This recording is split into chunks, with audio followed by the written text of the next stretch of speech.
Welcome, class, to this video lecture as I present at this conference I'm going to be at. I want to thank you guys for your continued cooperation and participation for today. I know that this is a little bit different than what we are used to, but I'm hoping that we can get the same amount of information out of it regardless of if I'm in the classroom or not. We will be reviewing this on Thursday as we kind of help you guys understand the American Revolution a little bit more. If you guys remember, yesterday we talked about the causes of the American Revolution, so we're going to continue the causes of the American Revolution into the actual battles and actual war that helped gain the United States their independence. The crazy thing about the American Revolution is that the colonists were going up against the greatest military machine in the world at the time. They were going up against the British Empire. So if you look at just these colonies, just these 13 colonies, how were they possibly able to do so much with so little? Well, it turns out that this so little kind of aspect is what actually ended up giving them the victory. So you have in front of you three separate things. You have this video pulled up for you. You will also have a copy of the Declaration of Independence. And lastly, you're going to have a note sheet. And what you're going to do is, as you kind of go through this video with me, you're going to fill in the note sheet. And when I ask you guys to, you guys are actually going to read the Declaration of Independence and use a highlighter or a marker or something to kind of make notes along with it, or a pen, whatever, so you guys can kind of identify some key ideas. So let's go ahead and get started. Here's your note sheet. So here's the American Revolution. Again, our critical question: how did the U.S. obtain independence from the greatest European power at the time? So immediately after the Battle of Lexington and Concord, which we covered at the very end of class yesterday, the Second Continental Congress is going to meet. Now, this meeting is representatives from each of the 13 colonies to decide what should happen after these events. Before the Battle of Lexington and Concord, it was really 50-50. The colonists couldn't decide if they wanted to be independent or if they wanted to stay with the empire and just kind of like try to find some peace. But when these shots were fired at Lexington Green and Concord Square and the siege that followed afterwards, everyone was on board that independence is required. So they commissioned Thomas Jefferson, and he was assisted by Ben Franklin and John Adams, Thomas Jefferson to write a document that kind of separated them from the government of the British Empire. This document, of course, was the Declaration of Independence. As you can see on your notes, that is the first question for you to write down. And this Declaration of Independence was ratified and signed on July 4th, 1776, and with that, war has been declared. When the King of England gets this document, which the colonists sent to them, which outlines everything, he pretty much said, that's it, we're done, and he sent over 30,000 British troops to essentially eradicate this problem. Now, looking at your sheet, you do have the Declaration of Independence in front of you.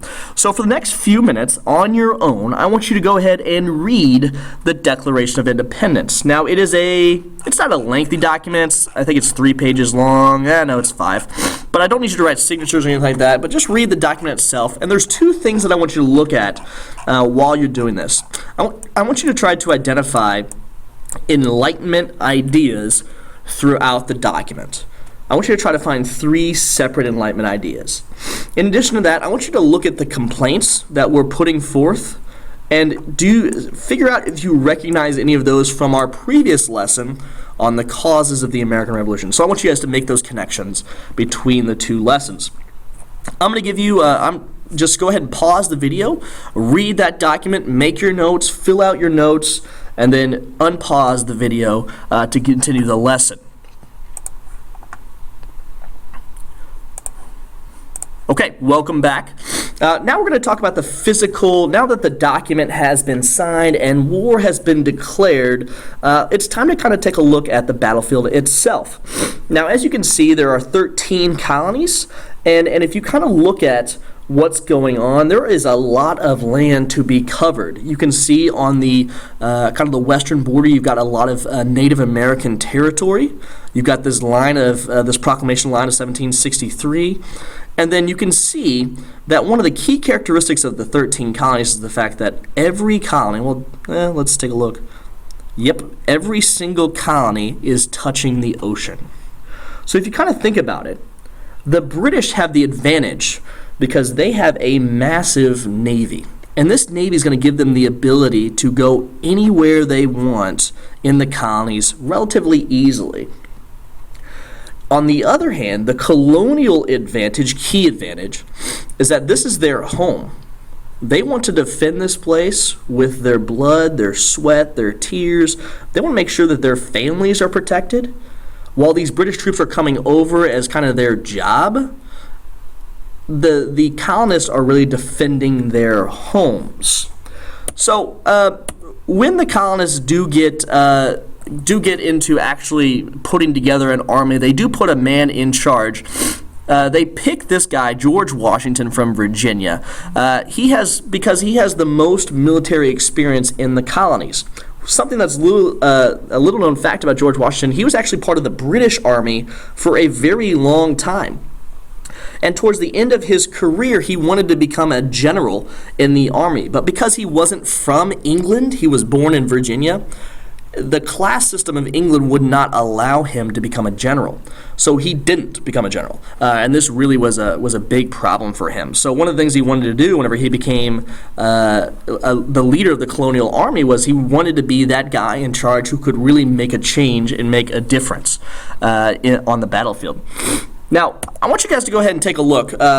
There's a video link on your notes page. Okay, this video link is going to take you to a movie clip from The Patriot.